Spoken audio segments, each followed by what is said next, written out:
Paris-Jaffa, la suite et c'est l'événement politique de la journée en France. François Fillon ira bien jusqu'au bout de la course à l'Elysée malgré une mise en examen qui est prévue pour le 15 mars.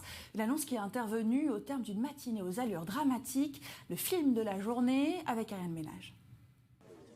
C'est depuis son QG de campagne que François Fillon met fin aux spéculations. Devant les journalistes et les cadres de son parti, le candidat annonce sa future mise en examen.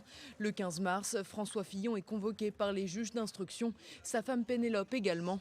Mais contrairement à ce qu'il avait affirmé il y a un mois, même dans le cadre d'une mise en examen, hors de question de retirer sa candidature. Je ne céderai pas, je ne me rendrai pas, je ne me retirerai pas. J'irai jusqu'au bout. Parce qu'au-delà de ma personne, c'est la démocratie qui est défiée. Je vous demande de me suivre. Ce n'est pas de moi qu'il s'agit, de mes droits ou de la présomption d'innocence. C'est de vous, dont la volonté souveraine ne peut pas être annulée, annihilée, détruite. Encore une fois, François Fillon adopte la même stratégie.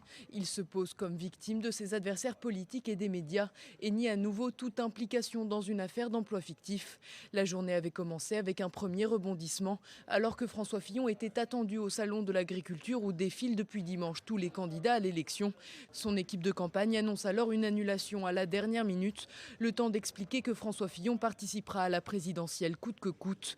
Mais le candidat ne délaisse pas sa campagne sur le terrain trop longtemps.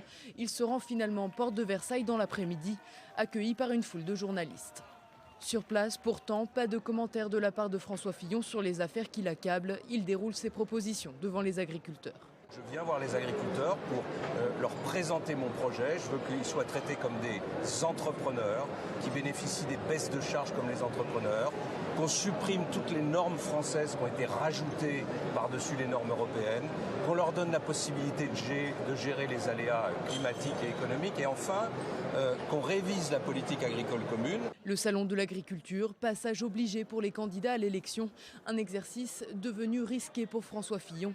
Régulièrement accueilli par des huées, ces dernières semaines, le candidat a évité les déplacements et les contacts directs avec les Français. On va décrypter cette journée avec vous, Florian Silnicki. Bonsoir, vous êtes expert en communication politique, fondateur de l'agence La Frenchcom. Alors, François Fillon, il nous a suspendu à ses lèvres ce matin avec cette mise en scène. Il annule à la dernière minute sa venue au Salon de l'Agriculture, puis ce discours pour finalement y retourner dans l'après-midi. C'est une bonne stratégie, selon vous, d'un point de vue de communication ? En tout cas, ce n'était manifestement pas anticipé et prévu par son équipe de campagne dont chacun sait que tous les membres attendaient François Fillon sur le terrain. Ce qu'on sait aujourd'hui, c'est que cette campagne, elle a des allures de Titanic. Tout était parfait, cette campagne se présentait parfaitement bien. François Fillon était assuré d'être au second tour de cette élection. Il était élu d'avance face à des candidats à l'élection présidentielle face à lui assez faibles. Il a été très bien élu et pourtant aujourd'hui, manifestement, la campagne prend l'eau, la campagne coule et François Fillon n'a pas réussi à sortir de la crise politique dans laquelle il sombre de jour en jour et il n'a pas réussi à sortir de cette crise tout simplement parce que malheureusement c'est lui qui l'a créée. À ne pas anticiper le risque judiciaire qui a envahi la scène politique, on sait aujourd'hui qu'il n'y aura plus de campagne politique sans risque judiciaire. François Fillon a l'obligation aujourd'hui de gérer ce risque judiciaire qu'il n'a pas anticipé et c'est un boulet au pied de sa stratégie de campagne politique, de sa stratégie de communication politique pour sa campagne. Ouais, vous dites qu'il n'a pas anticipé, mais finalement, est-ce que ce n'est pas ce qu'il a essayé de faire aujourd'hui ? Sa mise en examen, elle est prévue pour le 15 mars. Aujourd'hui, il a voulu prendre les devants, peut-être devancer les critiques. Au fond, il n'aura pas réussi, non seulement il commet une double erreur ici, parce que non seulement il n'aura pas réussi à surmonter ses critiques ou à les empêcher d'exister, on le voit bien avec les différents titres des médias, mais en plus, François Fillon, en dramatisant sa mise en examen, il a tout simplement affaibli sa défense. Aujourd'hui, tout chef d'entreprise sait qu'il faut anticiper le risque judiciaire, que François Fillon, qui est un homme politique plus exposé par nature que tous les chefs d'entreprise, n'aient pas anticipé ce risque judiciaire. Ça démontre un niveau d'amateurisme dans la préparation et l'anticipation de la stratégie de communication électorale qui est assez effrayant. Alors, vous avez raison, il dramatise d'un point de vue de la mise en scène, mais aussi du point de vue du langage. Aujourd'hui, il a parlé d'assassinat politique. Ces derniers jours, il a parlé de coup d'État institutionnel, de climat de quasi-guerre civile. Ces formules choc, elles le servent aujourd'hui ou bien ça peut atteindre l'image de rassembleur qu'on attend d'un présidentiable ? Bien sûr, vous avez raison, les mots sont trop forts et d'ailleurs l'opinion publique française, elle développe une sorte de carapace qui fait que ces formules choc finissent, puisqu'elles se multiplient, à ne plus être aussi efficaces qu'elles pourraient l'être théoriquement. François Fillon, il cherche aujourd'hui à toucher et à impacter les électeurs qu'il est en train de perdre. Tout simplement parce que la situation de crise qu'il a créée en y répondant mal dès le début et en n'adaptant pas la stratégie de communication électorale qui était la sienne, il n'a pas réussi à capter ses électeurs, à les ramener à lui, tout simplement parce qu'au fond, ses électeurs voient aujourd'hui une situation qui contredit le personnage politique que François Fillon s'était forgé sur l'échiquier politique. Le personnage politique qu'il s'était forgé, c'est le François Fillon, monsieur propre. Eh bien, malheureusement, cette mise en examen qu'il a posée lui-même comme une condition exclusive de sa présentation ou de son concours à l'élection présidentielle est un handicap absolument insurmontable pour lui, il est en train de alors payer... qu'elle ne devrait ne pas l'être d'ailleurs. Il paye justement cet handicap dans son entourage. Vous restez avec nous, Florian Silnicki, puisque je voudrais qu'on parle des réactions aujourd'hui, car si François Fillon veut aller jusqu'au bout, ce n'est pas le cas d'une partie de son entourage. Bruno Le Maire et les centristes de l'UDI se retirent de la campagne. Ariane Ménage. Le maintien de François Fillon malgré sa mise en examen, une annonce qui bouscule à nouveau ses soutiens. Le candidat perd l'appui de l'UDI. Jean-Christophe Lagarde annonce que son parti suspend sa participation à la campagne du Républicain. Mais la question de soutenir ou non François Fillon divise au sein de son propre camp. Après la conférence de presse du député de Paris, Bruno Le Maire réagit en annonçant sa démission. Il quitte son poste de représentant pour les affaires européennes et internationales de la campagne de François Fillon. Je crois au respect de la parole donnée. Elle est indispensable à la crédibilité de la politique et la condition nécessaire pour mener sereinement les efforts de redressement de la France. François Fillon avait en effet déclaré qu'il renoncerait à se présenter s'il était mis en examen.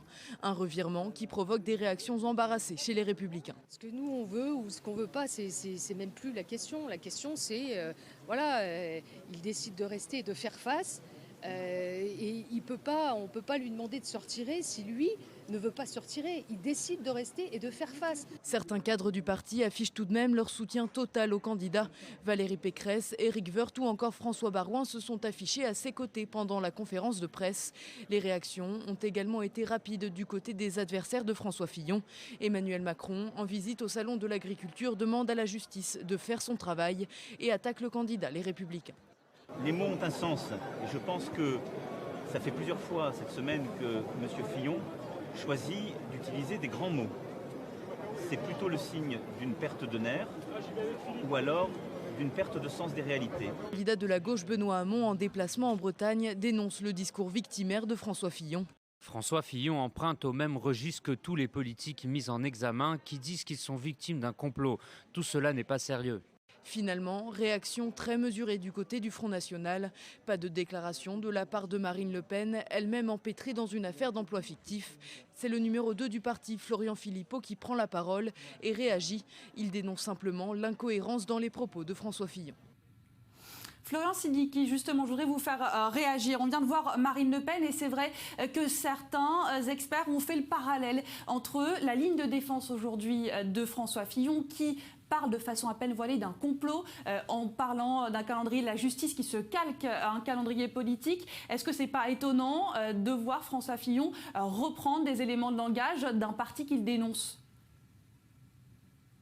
Je ne sais pas si c'est mauvais, en tout cas c'est totalement inefficace pour convaincre quelque électeur que ce soit de soutenir et de maintenir le vote en faveur de François Fillon. On a un parallèle extraordinaire aujourd'hui entre cette affaire qui colle au basque de François Fillon avec celle des emails d'Hillary Clinton. On se retrouve dans la même situation, un candidat qui n'arrive pas à mettre en place une stratégie de communication qui lui permette de sortir par le haut d'une crise crise politique. Et ça, c'est assez dramatique que l'entourage de François Fillon n'ait pas su tirer les leçons immédiates de la crise qu'avait traversée Hillary Clinton. François Fillon aurait dû convaincre, il aurait dû couconner, il aurait dû diffuser des éléments de langage, par exemple, à ses proches, ce qu'il n'a pas fait. On voit bien que la plupart de ses proches n'ont pas d'éléments de langage pour le défendre, et cela, ça se passe depuis le début. Depuis le début, on voit des proches envoyés sur les plateaux ou répondre à des médias sans éléments de langage, convaincants d'ailleurs. Parce qu'il ne leur fait pas confiance, que vous devez... Il ne communique pas assez avec son entourage parce qu'il ne leur fait pas confiance. Comment vous l'expliquez ? Je crois surtout que ce n'est pas organisé. On est parti ici en campagne dans l'équipe de François Fillon comme on partirait en campagne aux législatives. Malheureusement, les contraintes de la communication électorale pour une élection présidentielle, ça ne se prend pas aussi à la légère que celle d'une élection municipale. On n'est pas dans le même registre, l'opinion n'attend pas les mêmes choses et malheureusement, on voit bien qu'on n'a pas anticipé les contraintes qui pèseraient sur la communication de François Fillon et c'est particulièrement regrettable. Il le paye aujourd'hui et son personnage politique, il est profondément affecté et on va voir dans les semaines qui viennent évidemment que cela aura un impact incontestable sur l'opinion publique. Est-ce qu'il y a un moyen d'empêcher aujourd'hui, vous qui êtes expert en communication, si vous devez donner un conseil à François Fillon, ce serait lequel ?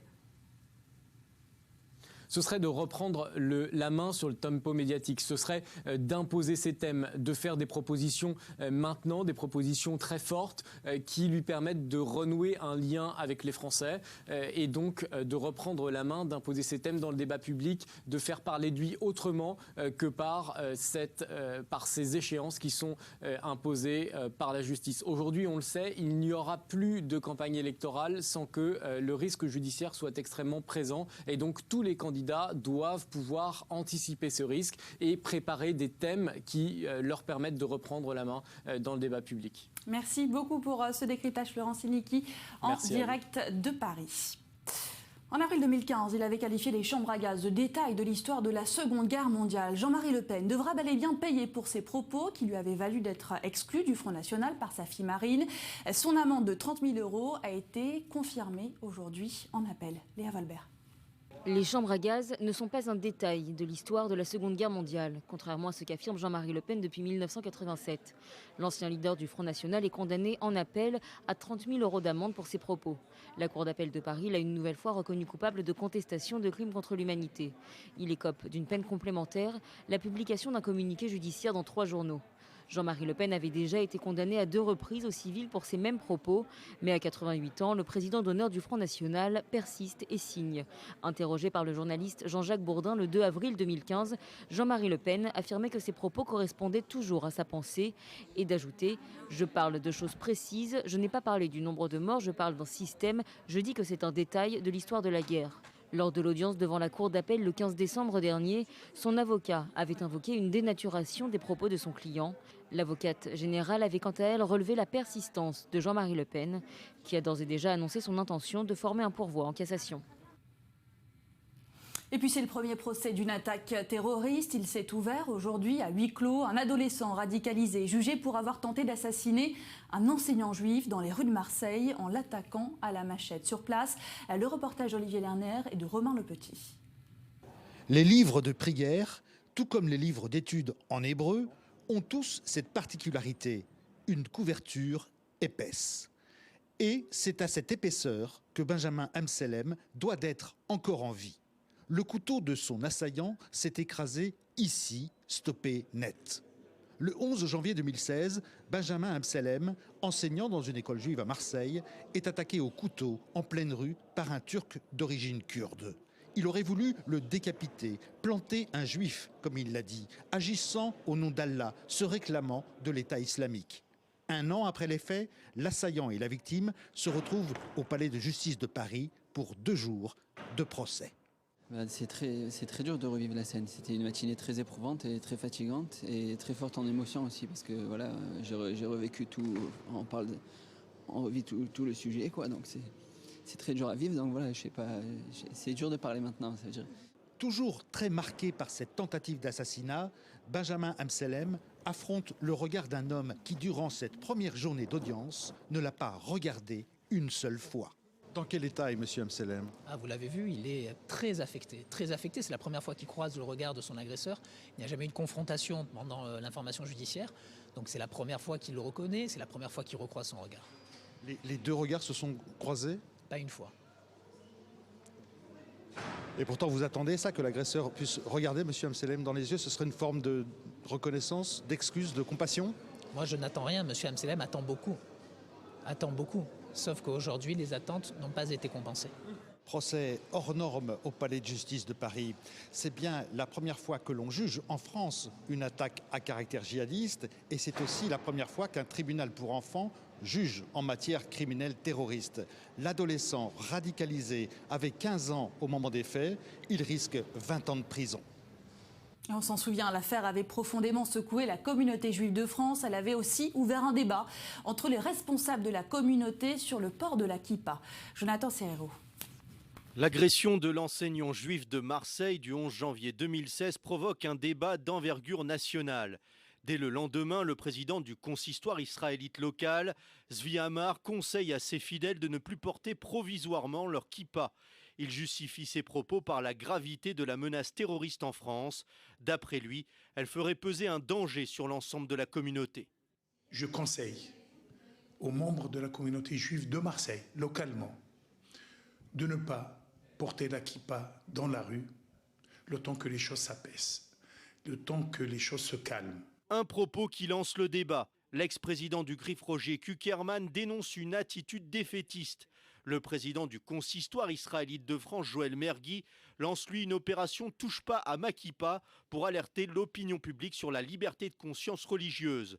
Un hashtag « Je porte la kippa » sur Twitter réunit plusieurs milliers d'internautes. Un appel et une mobilisation entendus au plus haut sommet de l'État. Le président de la République, François Hollande, juge alors insupportable de voir des citoyens français se cacher en raison de leur choix religieux. Dans la foulée des propos du chef de l'État, Bernard Cazeneuve participe à une cérémonie religieuse organisée à la Grande Synagogue de Marseille. L'ancien ministre de l'Intérieur entend protéger la liberté de culte des Juifs de France. Je veux conclure en disant que si nous faisons tout cela, c'est pour que les Français qui ont fait le choix de leur religion dans le respect scrupuleux des valeurs de la République puissent demeurer libres et debout. Une déclaration saluée jusqu'en Israël par le Premier ministre Netanyahou. Pour le chef du gouvernement de l'État hébreu, le port de la kippa est un choix individuel. Chaque juif a le droit de la porter en toute sécurité, que ce soit en France ou en Israël. Et le reste de l'actualité en 2 minutes et en images, c'est avec Gabriel Nolin. Elles sont entourées d'une forte présence policière. Les 2 suspects encourent la peine de mort. Une Indonésienne de 25 ans, une Vietnamienne de 28 ans ont été inculpées par la justice malaisienne pour l'assassinat de Kim Jong-nam, le demi-frère de Kim Jong-un. Elles sont accusées de lui avoir sciemment jeté au visage un puissant agent neurotoxique, des accusations qu'elle nie. Lentement, Palmyre retrouve ses trésors saccagés il y a plusieurs mois par les djihadistes de l'État islamique. Ces 2 bustes antiques restaurés en Italie rejoignent les 400 pièces archéologiques qui ont pu être sauvées. Après un mois de travail méticuleux, les équipes italiennes ont restauré les visages de ces 2 hauts reliefs défigurés par les coups de marteau. Les 2 bustes ont été transférés du musée de Damas dans un lieu pour l'instant tenu secret. Des nuages de fumée qui s'élèvent au loin. 2 attaques terroristes ont été perpétrées presque simultanément à Kaboul en Afghanistan. La première dans l'ouest de la capitale afghane, une voiture piégée a explosé près d'un poste de police. La seconde dans le sud-est de la ville, près d'un centre des services de renseignement. Au moins 16 personnes ont été tuées, plusieurs dizaines d'autres blessées. L'attaque a été revendiquée par les talibans afghans. Munis de tambours et de pancartes, certains sont même déguisés en Donald Trump. Une centaine de personnes sont venues manifester devant la tour Trump de Vancouver. Une manifestation organisée contre la venue des 2 fils aînés du président américain. Eric et Donald Trump Jr. avaient été invités à couper le cordon d'inauguration du bâtiment. Des jets de lave incandescente, visibles de loin, qui éclaboussent les flancs du volcan et des coulées de lave rouge qui se répandent sur ses pentes. Un spectacle impressionnant. Pour la 2e nuit consécutive, l'Etna est entré en éruption. Cela faisait 2 ans que l'un des volcans les plus actifs du monde était resté sans activité. Sa dernière éruption majeure date de 1992. Loin des grands moyens du carnaval principal de Rio, des petites écoles de samba dans un quartier périphérique défilent et dansent, elles aussi, en déguisement coloré. Un petit carnaval qui est organisé sur l'avenue principale. Une petite fête en attendant de pouvoir peut-être un jour participer à la mythique célébration du Sambodrome. Et puis autre image, elle est spectaculaire, ce balai aérien des tourneaux dans le ciel israélien. Cette espèce y passe son hiver chaque année et elle s'apprête à migrer. Israël, il faut le savoir, est situé à l'intersection de 3 continents et attire environ 500 millions d'oiseaux de 550 espèces différentes tous les ans. Alors on va parler de sport. À seulement 29 ans, la joueuse de tennis israélienne Shahar Peer prend sa retraite, en cause une inflammation chronique à l'épaule. C'est une des réussites du sport israélien. Elle était la première israélienne à s'être hissée en quart de finale de 2 tournois du Grand Chelem. Jordana Bekassis. C'était attendu, c'est désormais officiel. Shahar Peer se retire définitivement du tennis professionnel. À 29 ans, la joueuse israélienne a donc pris sa retraite, en cause une inflammation chronique à l'épaule. 450e au classement WTA, Peer a indiqué via son compte Facebook qu'elle ne pouvait plus continuer sa carrière internationale dans cet état. Pour rappel, en 2006, elle avait remporté 3 tournois WTA à l'Open de Pattaya, de Prague et d'Istanbul. En 2009, l'Israélienne avait gagné 2 autres tournois du circuit, celui de Canton en Chine et de Tchakent en Ouzbékistan. Après avoir atteint la 13e place mondiale en 2010, la droitière a par la suite perdu en réussite, certainement gênée physiquement et reculant finalement à la 177e place.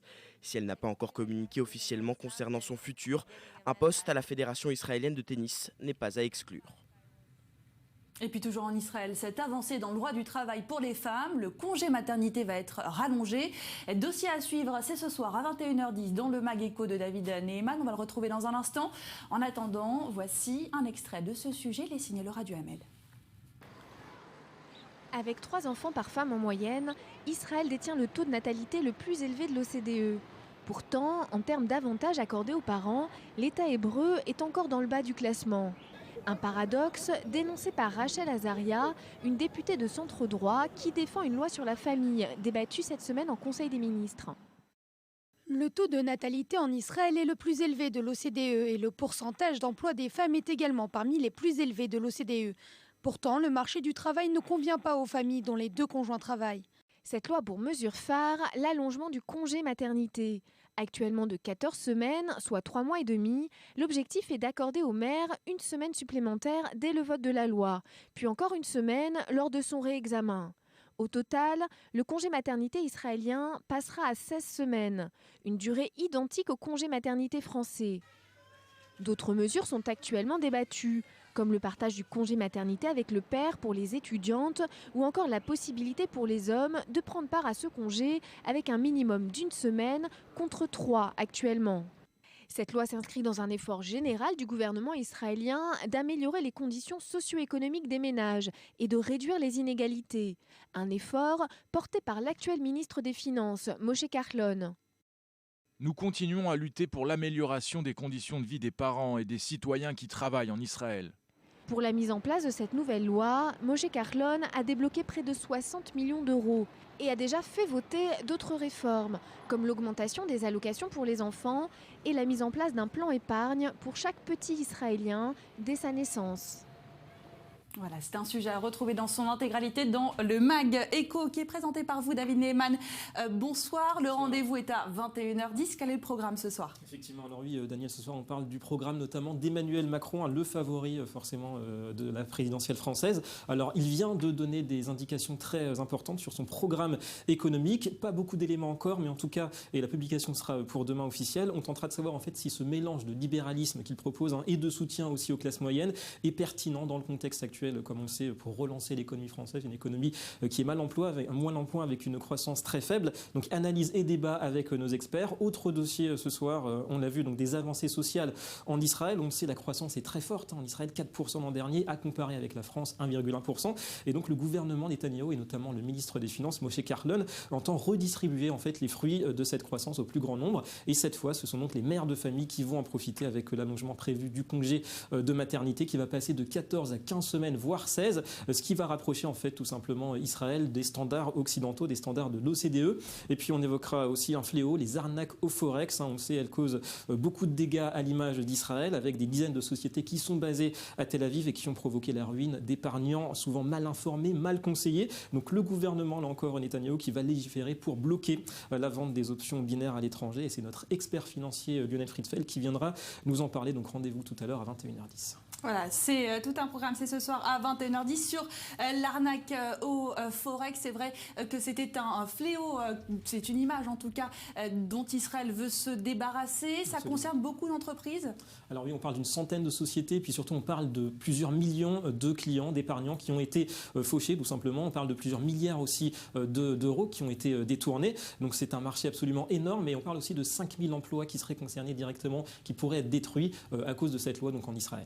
Merci beaucoup David Eman. Je rappelle que tout ce programme, c'est à retrouver à 21h10 dans le Mag Echo. Vous êtes également aux commandes des news toute la soirée. Mais dans un instant, c'est avec Jean-Charles Banoun que vous avez rendez-vous pour la suite de l'info. Je vous souhaite une très belle soirée sur notre antenne.